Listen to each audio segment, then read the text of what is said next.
Our speaker this evening is Rick Bunting, photographer and naturalist. Photographer and naturalist. He educates and entertains many of us daily with photos and stories that he collects mostly near his town of Bainbridge. I am once again very happy to welcome Rick.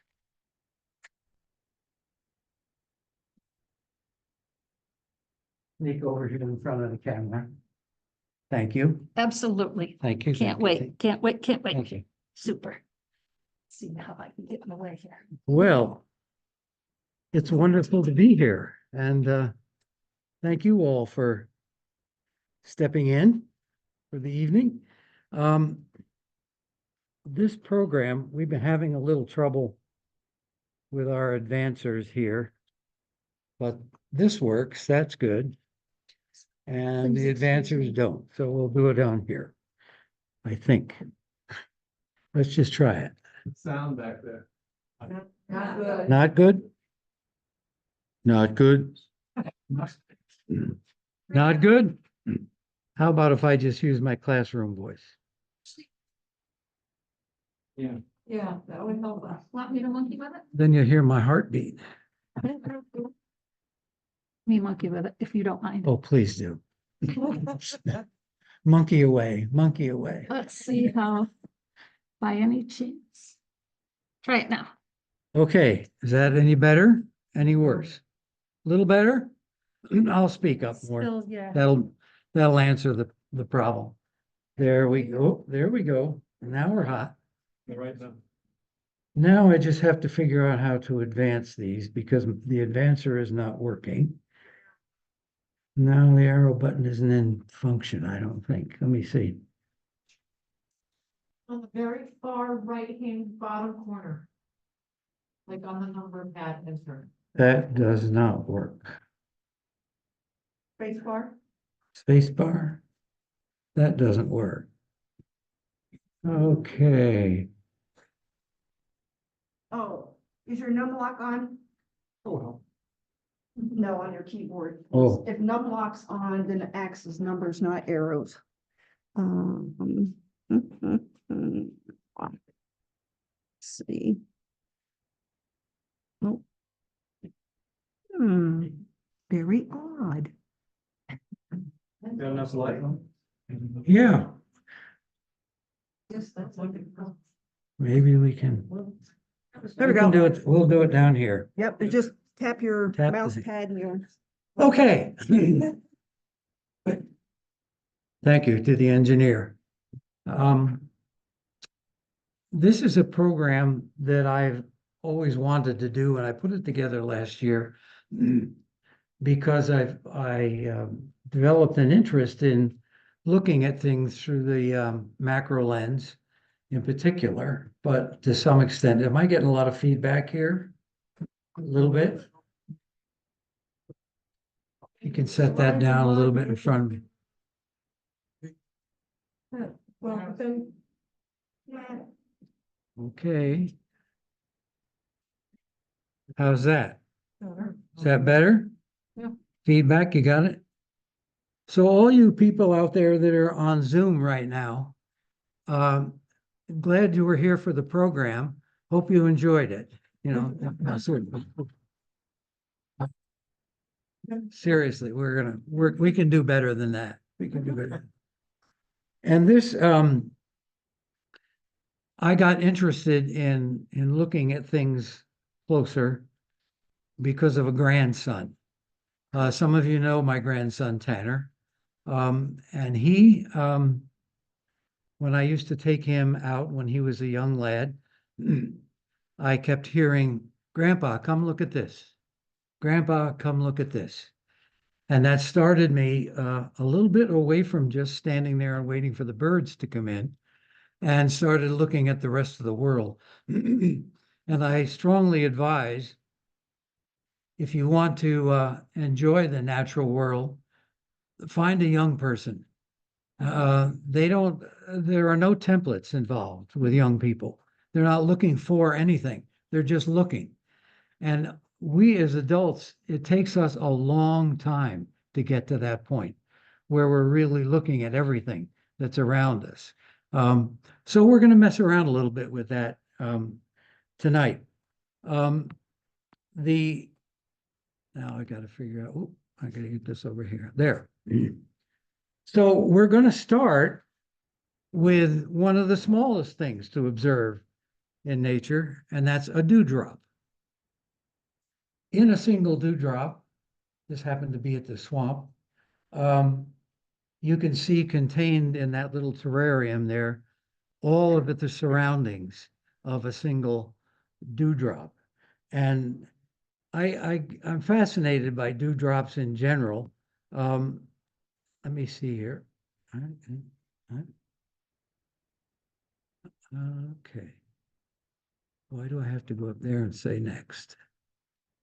Are you still enjoying this? We having a good time yet? Yeah. I'm serious. This is, yeah. Oh, geez, I don't know what that was all about. Anyway, so we move from a single dewdrop to multiple dewdrops, where nature creates these marvelous little sculptures, various sizes and various combinations. I don't know exactly how to do this. I've never done it this way, and I'm sorry. Took it and clicked. Well, I'm trying to click, and it doesn't click. Now it clicked. I'll just stay here just, go ahead. Okay. Don't have anybody in my way. Well, I'll be an engineer in training, and you can. And sometimes, as in this particular slide, you can see how they'll even line up on a stalk and provide all these little windows of terrariums. Marvelous stuff. Yeah, you're getting a left, right click. I think it was up here. There we go. Oh, we So if click you up. keep, yep, keep your mouse there and you'll be. Okay. All right. Thank you. Yep. I hope she can't sing. Never mind.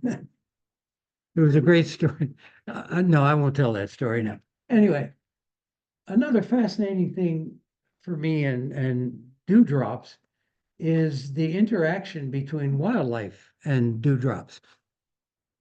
This is a fragile forktail damselfly, and I have watched them many times deal with dewdrops, and you would think that all they're trying to do, is get out of the way, when in fact that's not the case at all. Sometimes they will, if I can. Now I have a whale in front of me. I have no idea what that. I'm very sorry about this, and I apologize to the Zoom Yep. people, but this is not my computer, not my. Let's see. Let's go over here. Here we go. Okay.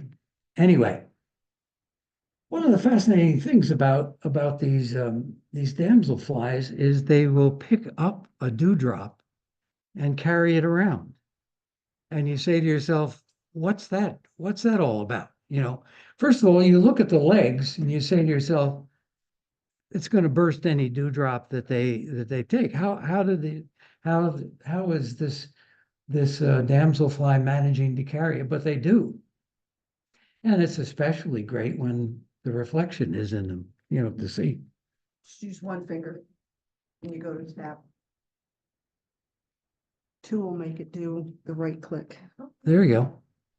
Now, I'm going to show you a couple examples. Oops, now I'm going to show you this example Go back. of nature's ability to take dewdrops and turn it into jewelry. The first was a brooch, and this one is a set of earrings, well, of which you're only seeing one of them, but shoot. I do not, I'm getting the touch, folks. The other neat thing about dewdrops is when they decorate an entire entity. This is just the head of one blade of grass. on a dewy morning. I singled out one and took the picture, and there was an entire field that was glistening from that. A beautiful sight. I've never there. Of course, you've all looked for duly lit webs in the morning. This is a Boland doily spider who's created this little gift here. And this one, this is the black and yellow or yellow and black, depending on which way you learned it, garden spider. She left out the big zigzag, the zipper that she usually has down the middle. But she's about to repair it actually. And I wanted to show you what happens when that gets started. She has at the anal area a set of anal glands for producing silk, as all spiders do. And in this case, you can see that only one of those glands is functioning, because that's what she needs to repair the web. There's a certain type of silk, and she knows which setting to use. Oops, now I do have to go back. Oh, I'm going crazy here. I'm sorry. That's okay. Hold tab. Let's see. Oh, nope, that's gonna It's the wrong do way. it. Usually. Probably because we can't do these. Oh, You know that's the too bad. phrase, Oh. right? Oh. There's no going back, right? Right. There we are. Now we're It's going. these arrows that you're gonna use, These two. not these. So Okay. those arrows. Bingo, bingo, yeah, bingo, bingo, bingo. Look at. I'm having fun anyway, folks. Now she's going to do the wrapping. By the way, we did not invent shrink wrapping as human beings. You can see at the anal gland that several of the glands are now in use because she needs a heavy duty strand there to do the wrapping. I got a couple of other little spider things that I want to show you. This just for a general look. You know, the arrow-shaped Microthena is a very small, tiny spider, but absolutely beautiful in its look. And this is the female, actually.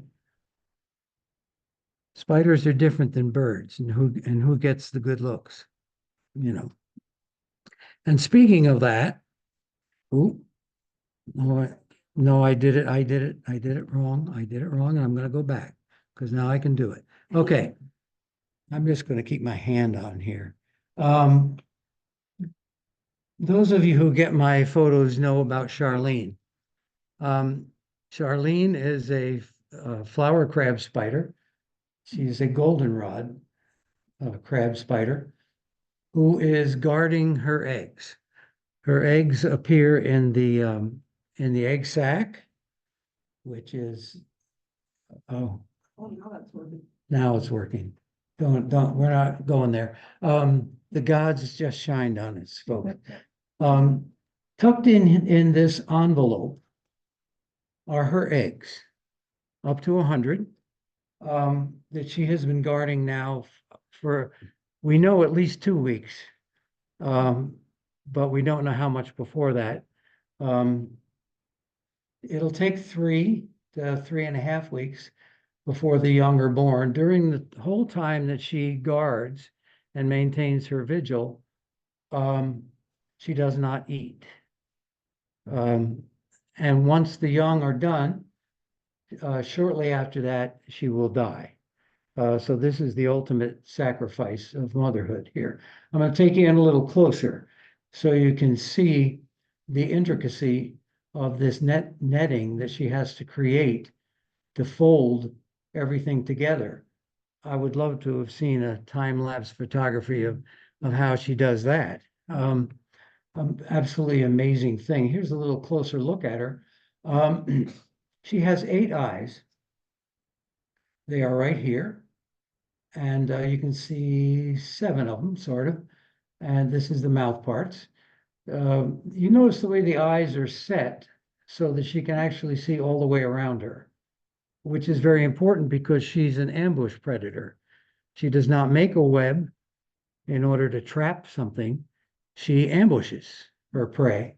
So she has to be able to have good vision. We don't know when it's going to happen. I'm hoping to be around close enough to get the little dots all over the leaf there, so I can share that with you people.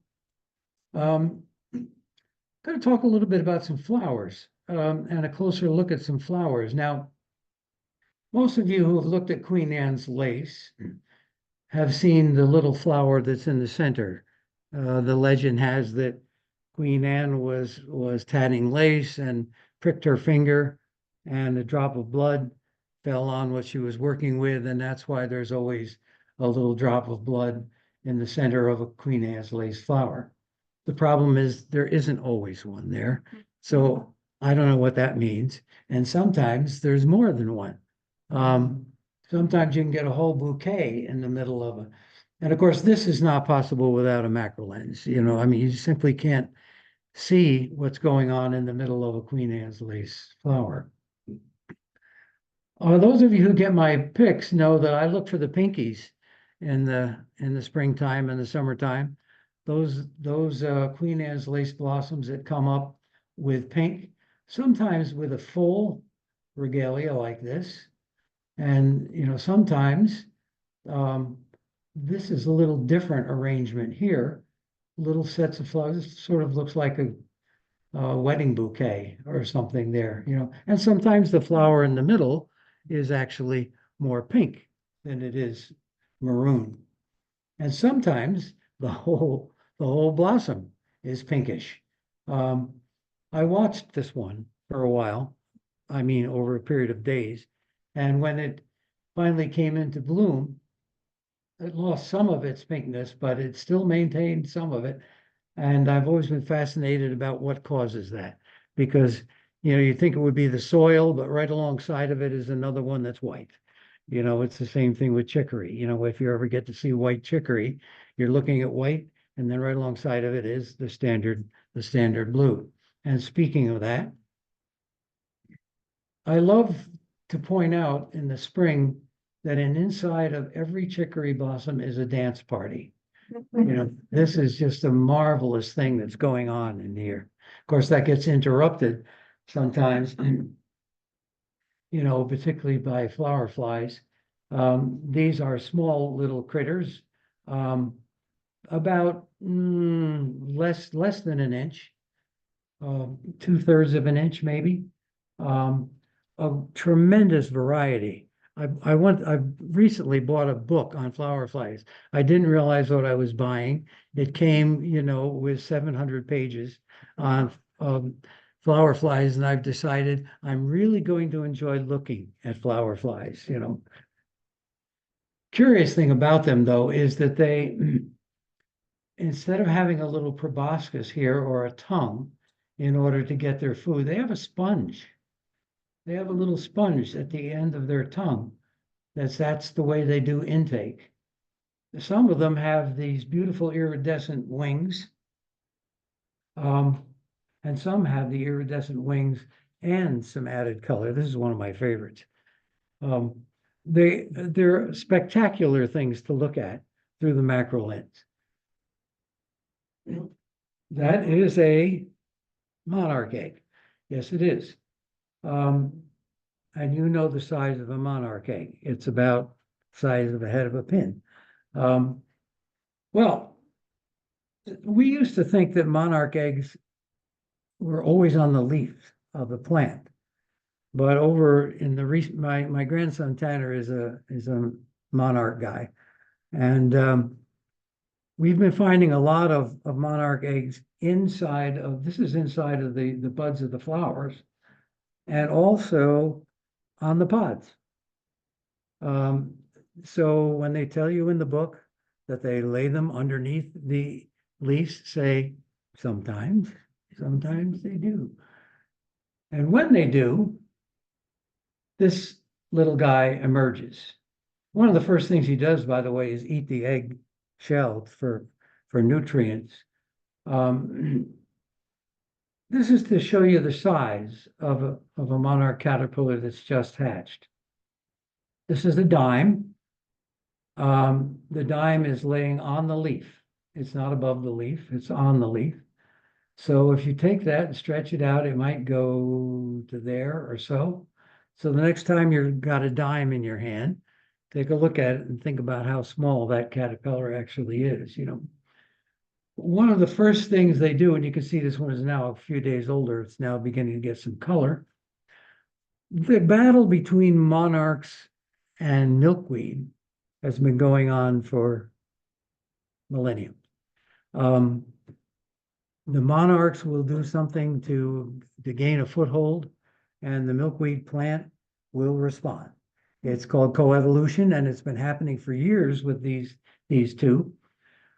What the young will do in order to be able to eat the edges of the leaf is they will disable the vein, the main vein, so that most of the milkweed sap is draining here, and they're safe to eat out here and not get too much of an intake of the toxic stuff. And here you can see where it has disabled it, and now it's going over there to do its thing. Happy little caterpillar. I don't know. I think they could be a plush toy. You know, I mean, I think they're kind of fun. Anyway, you know what happens. They go into a chrysalis, and 14 days or so later, one emerges, and then it mates and lays more eggs. It takes 3 generations here to create the super generation, which goes to Mexico. We're in the super generation now. So if you're seeing monarchs now, these are travelers. They're ready to go. And here again, you see the way we traditionally think of this butterfly depositing its egg. A very interesting thing about monarchs, and you've probably seen a female monarch go from plant to plant. It will land on a plant, and no, it's not going to lay an egg. It'll go in the next plant. It'll go to another plant. This butterfly and many other butterflies have very intricate sensors in their feet, as well as their antenna, so that when she touches down on a plant, she makes an instant chemical diagnosis of how she feels about that plant. As is it going to support her young if she puts an egg on it? And if it's not, she's off. And it's almost instantaneous, a marvelous thing when you stop to think about it. But the milkweed plant, of course, goes on in our enjoyment of the outdoors into the fall and into the winter. This is one of my favorite fall shots, and this is one of my favorite winter shots. This was caught in a little bit of a nighttime freeze in rain, and the entire plant was this sculpture. It was a marvelous sight. Going on to another bug. This is another Tanner introduction to me. This is an ambush bug. Oh, I'm moving off camera, aren't I? Sorry. And this is an ambush bug. He's a very interesting character. He has a cousin who's the assassin bug, but we'll deal with the ambush bug for now. He's a little bit more civil, if there is such a thing. Anyway, you can see on his back, he has a hardened surface here. And that's going to become very important here in this story as we go along. This is a pair, and I always thought they were mating when they were doing this. I could not figure out how, to be honest with you, but I always figured out they were mating. And what actually is taking place here is courtship. And she carries him around on her back during the courtship. I can hear you speaking now, ladies. I can hear it. I can hear it. You know. Yeah. And what, in order to mate or to copulate, they actually do it side by side, and I have no idea how they do that either, you know. This was one that I was following early in the summer, and he was on a dog bane plant. If you know, if you know the little daisy fleabanes here, very small blossom, and he would hide on the. He was there for 3 days. And on the third day, when I was watching him, this happened. And I thought, oh dear, what am I going to photograph today?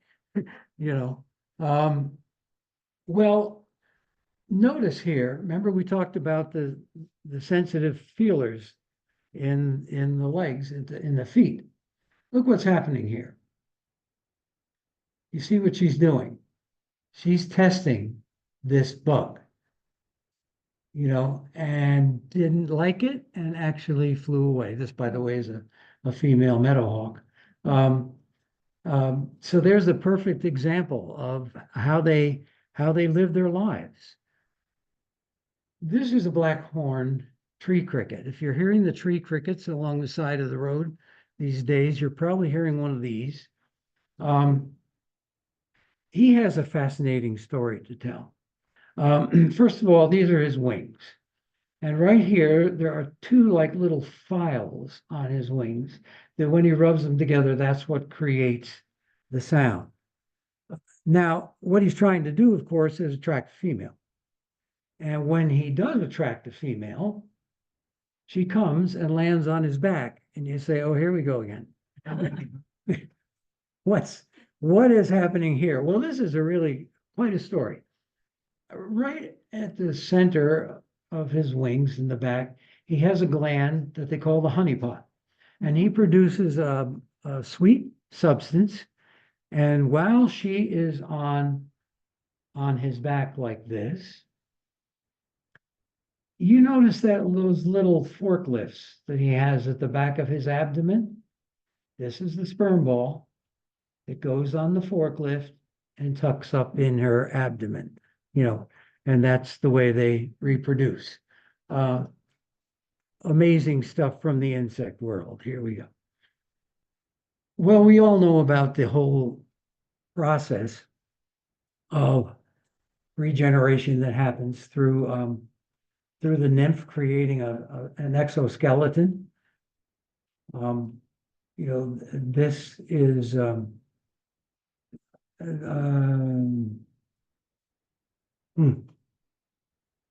my age does get to me.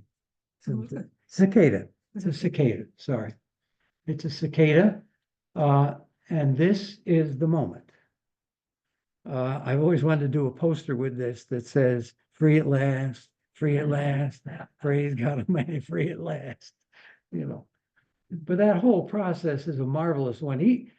They tend to hang on to their former life for a little bit while they have to pump up those wings. You remember what they looked like here, you know, when he came out, you know, so he's got to get some fluid pumped in there. This is just a way we see them as exoskeletons alongside the swamp. And these are dragonfly exoskeletons.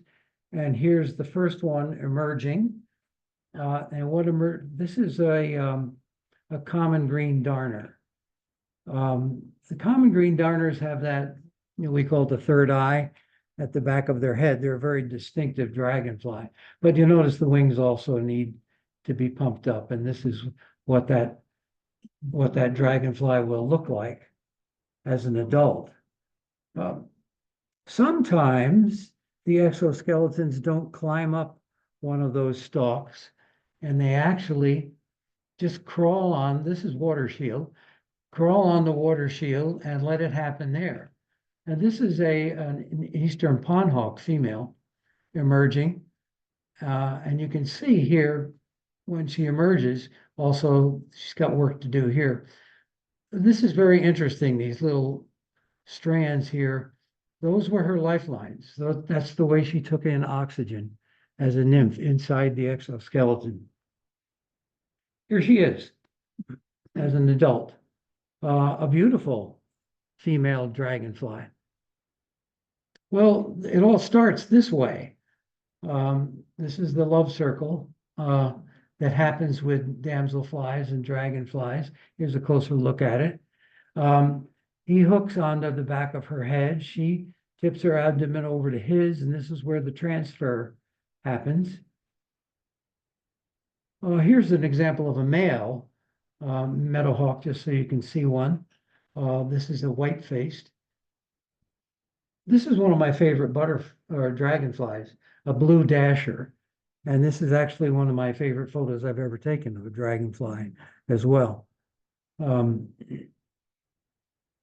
Every once in a while, a nymph climbs out of the swamp or stream, wherever you are.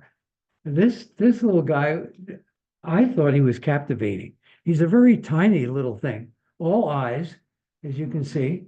He really shouldn't be here. He should be down in the water still, but he just had to take a look, I guess. And he's going to become a backstrider. Most of you have come across spittlebug in being out of doors, and I wanted to take a picture of this clip. By the way, we did not invent bubble wrap either, right? And this side was leaning against a blade of grass. And Tanner was with me that day, and he said, "Well, I'll pull the grass apart, and then you can photograph." Well, he pulled the grass apart, and there was the opening. And inside in there is the nymph waiting to be born of the spittlebug. Now, sometimes you have things in nature that occur, and you wonder how. How do ladybugs fly? You know, when you look at a ladybug, you say, "Where are the wings?" Well, she has DeLorean doors, you know. And there it is, right? Oh, sorry about that. So we're going to go to, let me go. Now it's not working. Okay, wait a minute. There. The nymphs of a lot of insects are really rather attractive little creatures. This is a stink bug. Yeah, that lousy little brown sucker, you know, who takes the juice out of monarch caterpillars, you know what I mean? And here's an adult.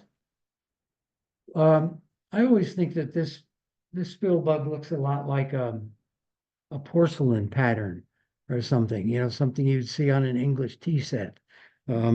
Quite an incredible design, and it always begs the question in nature, what's that design for? What's it all about? And you can say, well, it's to attract a female or act as protection, one or the other, right? I don't know how that really acts as protection if she's sitting on a wing, but that's true. That's true. This is just to show some designs and coloration in insects. This is a mud dauber wasp with beautiful coloration on its back. This is a little leaf hopper, very tiny little guy. But look at the lovely coloration, and talk about being able to camouflage himself. Nice job. This is a small milkweed bug. It has a larger friend who's called the large milkweed bug, as you might expect, you know. The small milkweed bug, now it's working, don't ask me. I'm not even gonna go there. The small one has this little heart here, and that's the way you can tell if it's a small milkweed bug. One of our most beautiful beetles. This is the dogbane beetle. It's actually on Indian hemp here. This is the beetle that if you're out in the field and the sun is shining and the sun happens to hit it, this tiny little beetle you'll see it. from a distance and say, what is that on that plant? That's what it is. Absolutely gorgeous. Hello, praying mantis. They always look like they're either dancing or conducting to me, one or the other. I actually saw one yesterday for the first time in a couple of years by the roadside. This one does have the little black patch in there. So this is the European version. And this is the part that tells you, gentlemen, beware. This is a lady who very well may eat you alive. That's not her catchphrase. That's reality. Hopefully he can manage it without being eaten, but often he is. We have the prehistoric versions here of looking at things through the macro lens. Every grasshopper looks like something from, another millennium. As well as katydids. This is a meadow katydid, and boy, is she equipped with an ovipositor.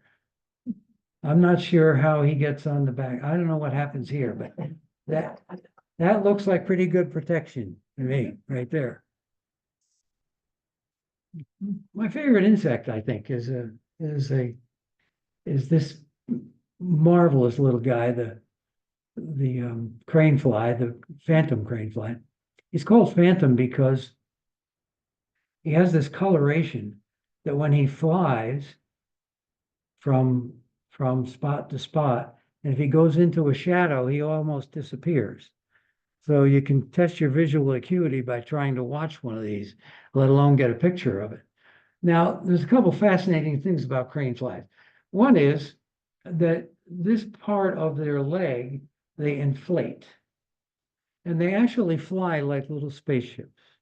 And they don't fly, they drift. They get on a wind current, and there's this little spaceship going past your eyes. This is a female, she's loaded, as you can see. This is a male. And here you can see he's starting to inflate the legs here. They're very hard to get in space, Now, wait a minute, what's going on here? 1, 2, 3, 4, 5, 6 legs, right? That makes sense. Is this a 3-legged? No. This particular insect has the ability to detach its legs. If they're trapped in a spider web or trapped by a predator, it can literally let it go. On numerous occasions, I've seen one of their legs in a net. Fascinating bug. I show you this crane fly simply to say, look at those wings. Look at those wings. Again, the macro lens is telling us we don't know why this happens, but they're absolutely fantastic. I love bumblebees. Probably most of you like bumblebees. This is my favorite, and the reason it's my favorite because he's the easiest to identify. This is the tricolored. Yeah, 1, 2, and 3 colors. He's a tricolored. Bumblebees are wonderful. We have all these wonderful programs about save the honeybees, and we should save the honeybees. But we have to remember the honeybees are an invasive species. The bumblebees, however, were here a long time before the honeybees. And so if anybody's in trouble, the bumblebees are. But I want to tell you, they can do some, this, not only does he have his pollen sacs or saddlebags full of pollen, but he's loaded, his whole entire body is. I mean, he's doing his job. He's absolutely doing his job. Going to take a look at some moths. This is a very small moth called a plume moth.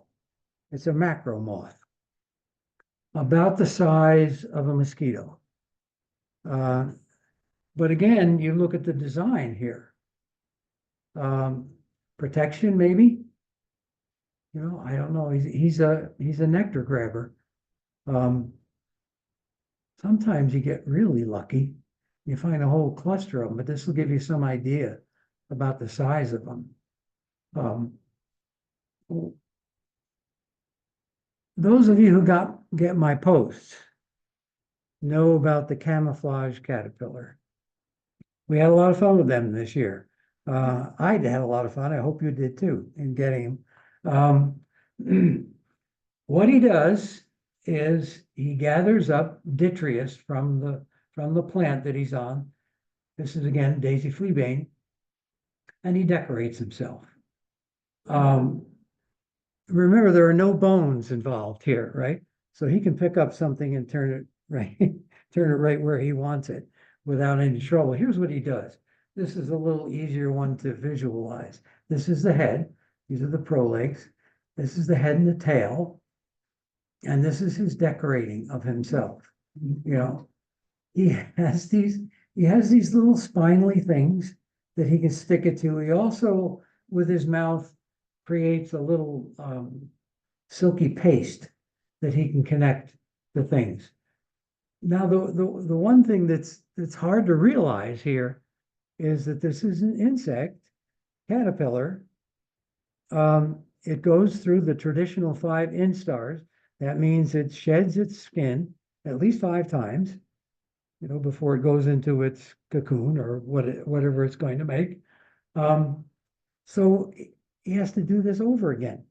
He gets it all made, and then he sheds his skin, and he starts all over again, you know.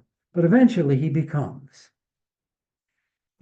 a beautiful little emerald wavy line moth. This is a pyrausta moth, and I include him because so many of these moths look like the absolute wonderful winter clothing, you know, capes and shoulder wraps and things like that. The pyrausta, by the way, is less than a ½ inch across. So that gives you some idea of what this is all about here. In larger moths, like the carpet moths, we get, and here again, who wouldn't want a shawl like that? I mean, that's absolutely gorgeous. Here's a crambid pond moth, a little subtler version, you know, maybe springy or fally, you know. One of my favorite moths is the Tenuka moth. The Tenuka moth has a brilliant blue, cobalt blue abdomen. And it's a large moth. And you might have seen them flying. They look like a little butterfly. Wonderful coloring on this guy. This is a primrose moth. If you have primrose around your area, this is one to look for. They tuck it in for the day. And sometimes there's a pair of them that tuck it in for the day together. Best time to look for them is in the month of May and, you know, June and that early part of summer. But you can see them later in the year as well. The underwing moths, this is a virgin tiger moth, are spectacular, as well as the larger ones that you've come to know. All of this design and all of this color that is there for us to see. Yeah, we have favorites though, don't we? Yeah, the clear wing moths. Everybody loves the clear wing moths because they come to your yard and they'll come to your garden and they'll, you know, this is the hummingbird. This is the snowberry. And there's a little comparison of the two. You can see the coloration is different. Hummingbird's a little bit larger. This one's a little bit smaller, has a lot of black underneath here. And from the back, looks a little bit more like a bee. This is a large moth, the Gallium sphinx moth, or the breadstraw hawk moth, depending on which book you look at. And it again has these beautiful pink underwings here. Spectacular moth, will easily be mistaken for a hummingbird. You know, it's that size. It's the size of a hummingbird. Now, we're going to take caterpillars in another way into butterflies and see what we can see through the lens. This is a black swallowtail caterpillar. Notice this. This is his stink gland. If you agitate him, you will see it, and you will probably smell it as well. It has a fun name. It's called an osmeterium, but that doesn't matter. It's a stink gland, is what it is. We had just touched the plant, and that got him started there. This is what black swallowtail caterpillars do. They go into these cocoons. This is one that's already in, and this is one that's just about to start. They'll overwinter that way, the last generation. And of course, in the spring, this is what we're looking for, are the black swallowtail butterflies. You know, the whole idea of butterfly patterning and design is really incredible. We're going to get to more of that in a minute, but I want to share a story about my favorite butterfly. This is a bronze copper butterfly. Small, an inch in size. And I wanted to share a story about that. This is courting. Now, remember we talked about those sensitive glands that can read things in their legs and their feet and their antenna. That's what's happening here. This is speed dating right now. This doesn't take very long, you know. They normally don't do this side by side, but even here you can see all the connections that are going on. So I'll take you up above so you can see it a little bit easier. Actually, I'll take you right in so you can really see it. Notice, we're holding hands. They have to decide rather quickly whether she likes him and whether he likes her. So somehow, in the process that happens very quickly, they can figure out who is a suitable mate. And when they do, they mate. I think that's an amazing little story, you know. We talked a little bit earlier about proboscis being the straw that a lot of insects and butterflies and dragonflies find to eat nectar. So I'll take you to a little guy here. Do we have butterfly enthusiasts here? This is a peck skipper. And I wanted to show you him feeding, first of all, and then I want to take you around to the front end and show you how it works. Nice little storage place here, you know, that he curls this up and tucks it in there. If you've ever watched a dragonfly, not so much a dragonfly, a butterfly do its feeding with its proboscis, they're like fly fishermen. They draw that proboscis back and cast it out onto another flower, you know, and they'll pull it back and then they'll wrap it up and tuck it away and go to another flower. Fascinating stuff.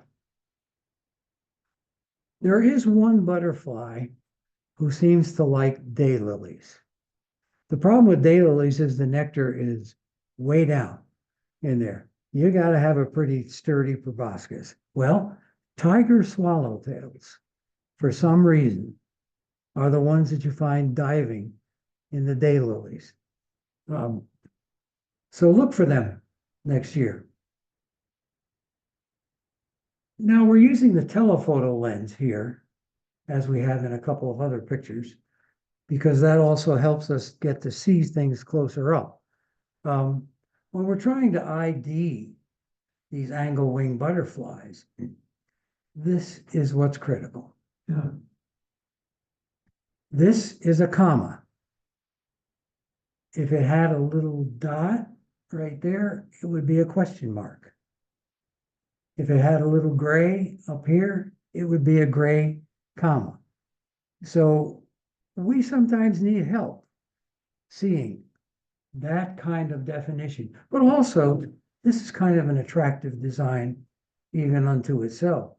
We'll take a look at some of the design in butterflies here for a moment.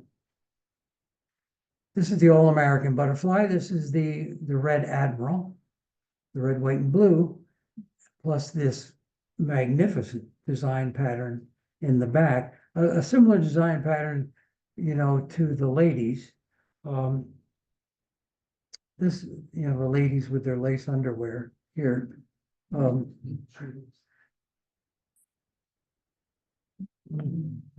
This is now called a red-spotted admiral. It's the union of two species. The red-spotted purple used to look like this without any of the admiral bars. But there's been so much crossing of the two that that we're now just calling them all red. I don't. When I see one without this, I still call it a red-spotted purple. But and this is an absolute favorite, the Milbert's tortoiseshell. I don't know. That's pretty fantastic stuff. A wonderful thing about this butterfly, and I should have put one of my pictures in here and realized recently that I haven't done it. And that is when it's folded up and looking at you from the ventral side, it's a brown butterfly. When it opens its wings slightly, from the inside, it looks like the sun is shining from the inside of the butterfly. This pattern right here, you know, just glows on the inside. You know, marvelous thing to see. Milbert's tortoiseshell. Well, we got a few other things to look at here. This beaver, we're going to look at some mammals now. This beaver, now we're going to the, I was very glad I had the telephoto lens this time. Beaver do not see well. They hear well and they smell well, but they don't see well. And he didn't see me too well. As a matter of fact, I got wet from this guy. He came so close to me, and when he saw me, smelled me, whatever, turned around and let me have it with his paddle. I literally got wet in the process. I thought it was great. Oh, he's getting closer. He's getting closer. This is really cool. This is really cool. Not so cool. Beaver, as you know, are fascinating creatures. This is the one on one of the lodges on the swamp that I monitor, and I never knew that beaver groomed each other until you get a chance to watch them. And here you can see he is grooming her. We certainly know it in other mammals, but I wasn't aware that beaver did this. This is the kid leaning against mom because he's got to take a nap. He had been out in the water and he crawled up there and he went to sleep immediately, you know. You better have the zoom lens ready by the time the otter sticks his head up and says, "What are you doing on that shore? What are you doing?" Well, he was very curious and he decided to swim and he went over here and he said, I can still see you now. What are you doing there? You know, very curious animals, as you know. And we don't get to see river otters very much. Occasionally they get into this swamp that I monitor, and I do get to see them. This is an awe factor. That's better. Did you hear that out there in Zoom land? For several years in a row, she came to have her young to this hole. And if that isn't an expression, you know, of a mother almost bewildered by what's going on. I don't know how she did it, but she did. And she doesn't use this hole anymore. I don't know who's using it. Oh. Kid foxes. Real awe factor, right? 10 on the cuteness scale. No question about it. This pair, I selected them for this program because I got to see this little clutch maybe 4 times, possibly 5. I had to spend a lot of time sneaking in, you know, to get near to where the den was. But when I got there, these two were always together. This was the protector. And sometimes he would squeeze so hard. I was thinking, that poor little guy, you know, he's really hurting, but he really liked it, you know. And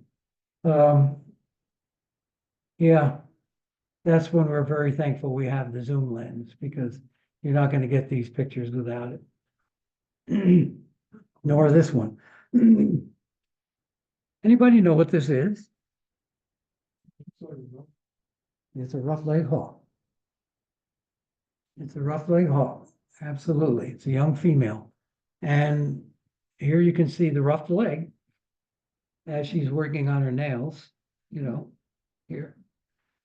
I had a great time with her. I named her George when we first met, but she later became Georgina, I think. And she had this one post that she would stay on. And at first she wouldn't let me get close to her. And then finally, after days and days, you know, I could pull right up alongside the post and get out and say good morning to her. And I thought, oh, I have succeeded, you know, in making a friend of a rough-legged hawk. And then I talked to the guy who ran the wood shop right behind this post. And I said, boy, you're having a great time having your resident hawk this year. And he said, yeah, we don't have any mice in the shop this year.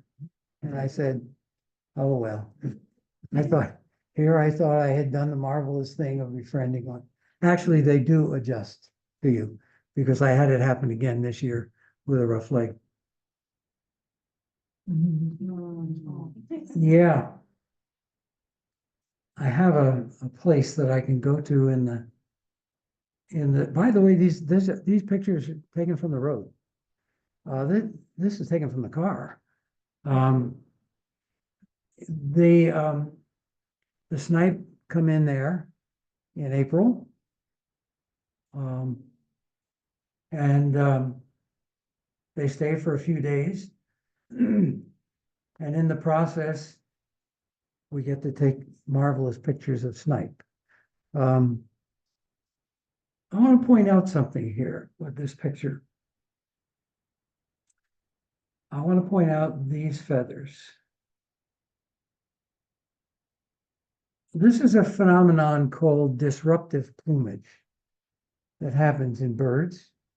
And what happens is your eye does not see this bird as sharply because of that kind of plumage. We can see it in other birds as well, but it's very evident in snipe. And as you know, when sniper in the grass, all bets are off, you know. The zoom lens will also let us look into the eye of a young eagle.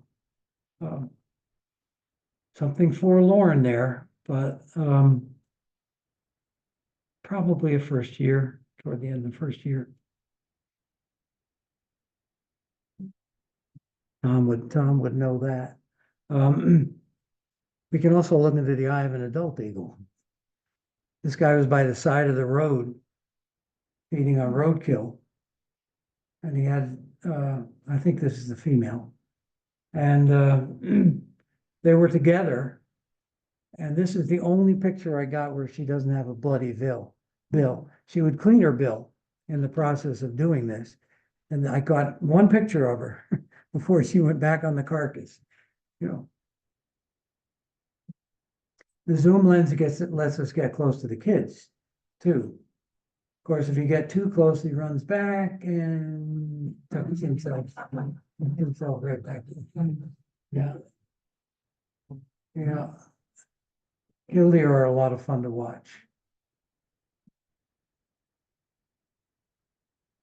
Oh, I think it was Nance who, this is yours, isn't it? Yeah, this is your green heron. One year at the swamp, a couple of years ago, the parents came and fed every day to feed some young. They had nested fairly close, I don't know where, that year. Hasn't happened since. But we had some real encounters with green herons there. And we got a chance to study them, which was really neat. They have essentially two main ways that they hunt. They'll land on a branch like this, a log of some kind, and then they'll extend themselves down in what would make any yoga master seriously jealous, you know, hanging on by their feet, fully extended, and they pow. They make the impact, and that's one way that they feed. Another way that they feed is by plunging, the same way the great blues sometimes do. And what always amazes me is here's one that is plunged into the water. She was on the log over here behind. What amazes me is the bird traveled a distance in the air, landed in the water, and stabbed a prey underneath a leaf. You say, man, there's some major flight adjustments going on here that have to happen for that kind of success. You know, it's an amazing thing. I mentioned the great blues. I'm not going to spend much time with them. Those of you who know me, this is my favorite bird. You know, I love them dearly. I have an entire program on great blues, et cetera, et cetera. But I just wanted to share you my favorite portrait from this year. This is one of the old men of the swamp. I had a photographic experience this year on April the 4th. We had a snowstorm. They had started the nest. By the way, a little example of that, the problem of climate change. When I first started looking at great blues at the swamp about 18 to 20 years ago, they would arrive on April the 7th, April the 6th, April the 5th, you know, right in the end of that first week in April. They came this year on March the 12th. Now that's not in my lifetime. That's in a short period of time. There is this major change. So we know what's happening. For example, this is April the 4th, and she is already on eggs. He will continue to bring her sticks. Of course, this part of their bonding continues after the kids are born. They're an amazing creature. And it was wonderful to have the opportunity to see them with snow like this. I mean, I've seen them on a nest with some snow, but never with a snowstorm that had come in and created an entire background.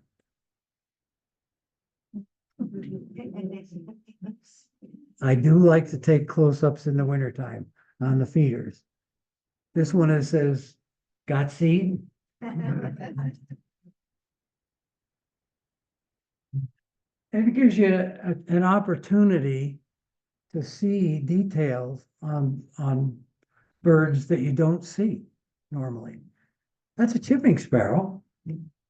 And we've seen chipping sparrow and listened for them and, but look at the plumage, how glorious that is. The devil's eye, right? Yeah, one of our iridescent wonders, the grackles. This is Our Lady. We call her Claudia. She's Claudia Cardinal. She's pretty handsome. She's one beautiful bird. Her mate isn't too shabby either. And what I mean by things that you just don't normally see, who knew that male cardinals use eyeliner?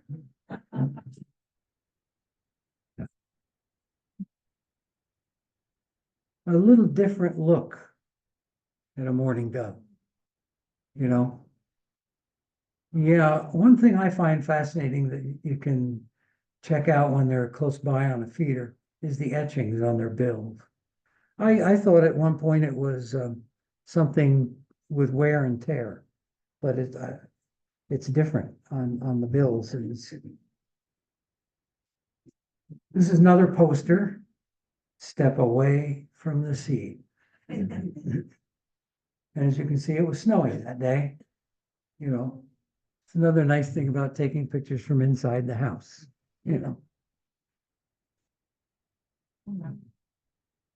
Okay. One for my Rodney Dangerfield field guide to the birds that don't get any respect. I've often wanted to do this, and I probably should do it, to take a picture like this to a second grade class, let's say, and say, describe what you see. Probably you would get beautiful, colorful, etc., etc., etc., right? But we as adults have our little template in here. It's sort of like the same thing with Canada geese. Bad bathroom habits makes everything else go away,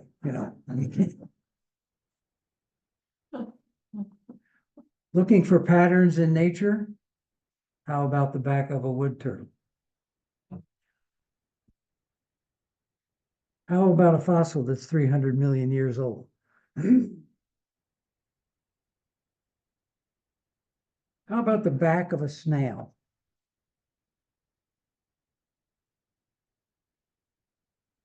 Speaking of back, I just had to put this picture in.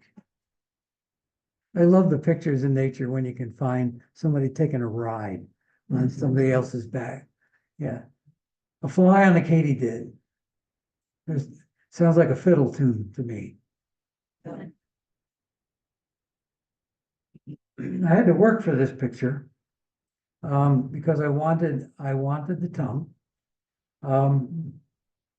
So I had to wait until he was over here and started maneuvering in here, and I was positioning myself and then shooting with a fast shutter speed so I could get this is a northern water snake, a harmless snake, except to frogs and other things like that. It's not so harmless. Speaking of looking into the past, whenever you look at a snapping turtle, what do you how many years back are we looking? Prehistoric times, maybe? Who knows? She's a pretty good sized one, as you can see. She's depositing eggs. She's cleared out spat, I did not want to bother her, so I didn't do the thing of going around back. And I could take it with the telephoto lens just to give you the picture. I could tell by where she stopped on the side of the road that the carapace was about 15 inches, which would make her almost 50 years old. So she's been around for a while. By the way, snapping turtles females can't even breed until they're 25 years old. So, but ladies, they can store the sperm.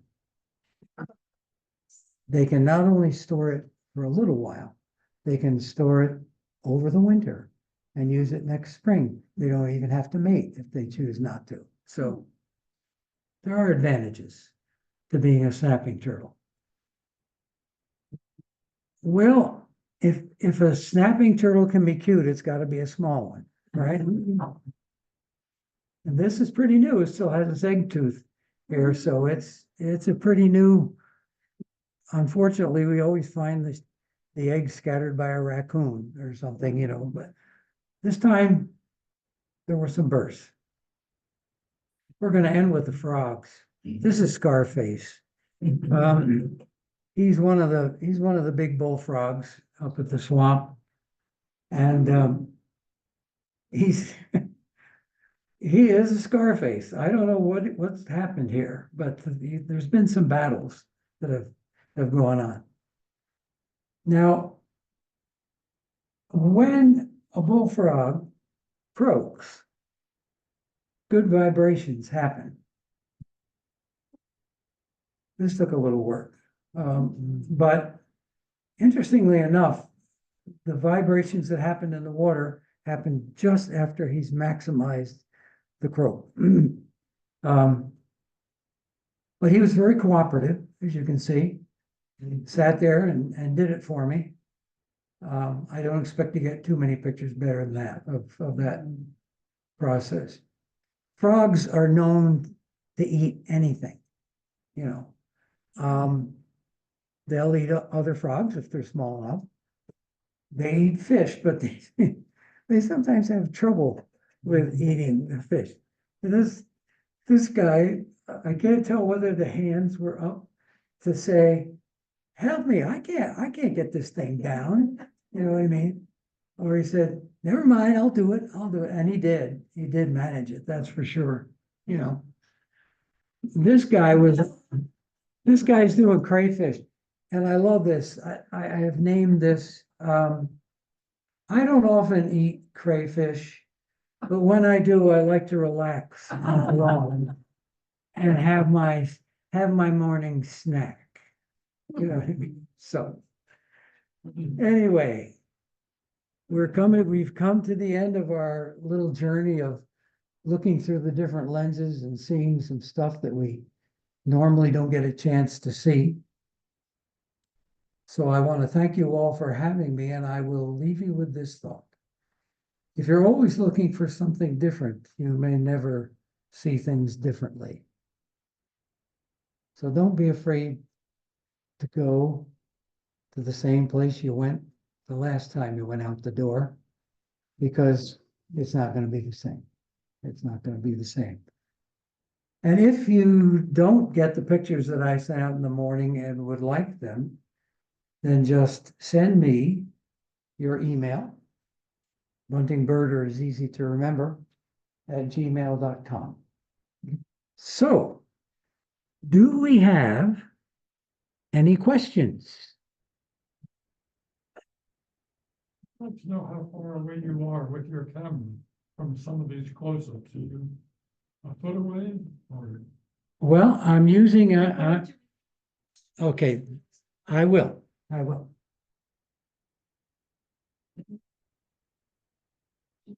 The question was, how far away am I standing for some of these close-ups? I'm using a Canon SX70. This is the camera that I use. It's a fixed lens camera with a pretty substantial zoom, 65x zoom. that translates, for those of you who use a single lens reflex camera, that translates to 1200 and beyond.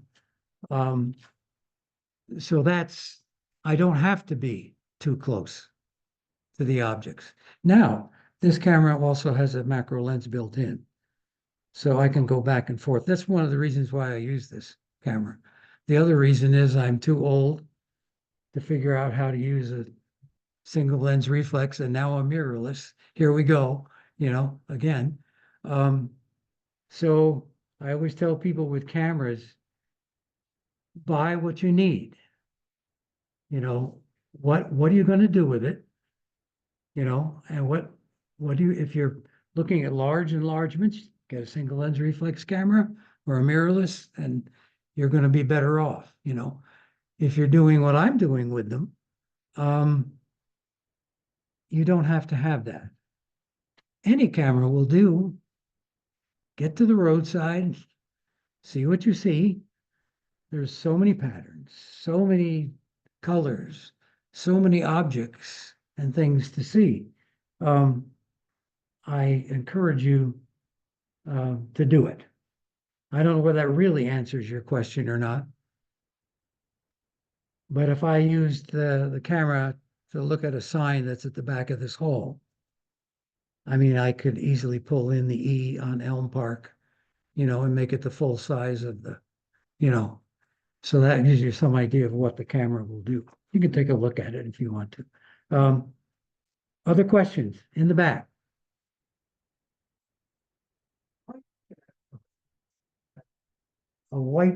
Recently on walks, a white caterpillar. Fuzzy?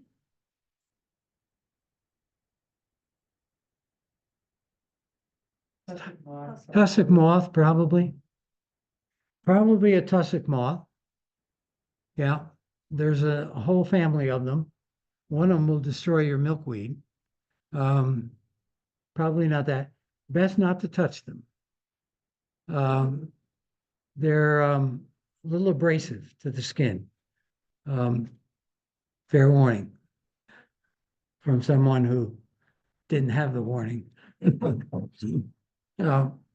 Other questions? Digital. Yes, the camera's digital. So I'm firing away. I'm on bursts and I'm taking 1,500 pictures a day, or more. Because one of my great joys of making it to the age that I am is that I live to have digital. When I retired 23 years ago, my family gave me one of the first digital cameras that had a 4X lens on it, which is blown out of the water by most phones nowadays, and I thought I had died and gone to heaven, and then et cetera, after that, but the digital world is wonderful. If you don't remember going to the drugstore with the roll and waiting to see if one of the 36 was a possible keeper, then you haven't lived. Other questions? Tripod for the insects. I have a tripod. I never used to use a tripod. I use a stick that my grandson gave to me when he was a little kid. He said, "Grandpa, you need to have something to put your camera on." And he came back with this stick that had a little branch on it on this side. It actually had a little branch down here, so I had double, and I use it as a monopod. The advantage of it over a monopod is that the camera's not attached. And even with a monopod, you can release it pretty quickly. But with this, when I'm using the stick, I can literally just tip the stick down and it's still holding the camera. My hands are pretty good. I was a conductor, and so this is still there. You never wanted to approach a chorus and go like this.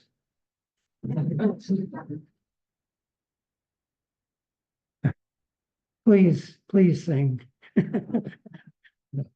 So the hands are still good. Not so good if I'm shooting up. You know, I'm having a little bit of that internal gyroscope thing, you know, happens to us old folks. Other questions? Well, I'm impressed how much you know about insects now. Did you get it from that book that you ordered? No, I Oh, that got, was from, that was only a flower. yeah, that's right. No, I Wow. got it from my grandson. You know, I took him out when he was very young, and at one point there was a beetle sitting there, and I said to Tanner, "What do you suppose that is?" And this beetle was fairly small, but it was black and had two red dots on its back. And he says, "That's a twice-stabbed beetle."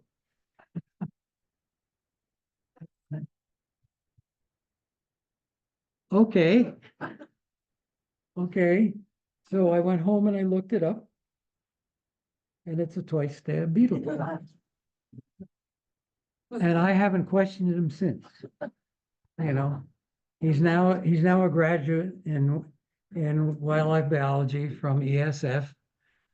And he's now doing environmental education with at a place called Frost Valley. If any of you know where that is, down in Sullivan County. Well, I think it's still in Sullivan County. And loving it, having a great time. Other questions? Yeah, the moths that you showed with such beautiful colors, where do you see them? I've only seen beige moths. Well, there's a couple of things you can do. You can, if you really want to become a mother, then you do the sheet at night, you know, and you hang it over a bush or clothesline, and then you light it from behind. Or you leave the light on your screen porch and watch what comes to the door. You'll be amazed. Because all of these moths are day-flying moths. And we're not even into the lunas and the other things that happen at night. You know, that's a whole another world. This might be a good time to ask questions of Rick as you share some refreshments and look over our lovely things. Let's express our appreciation to Rick.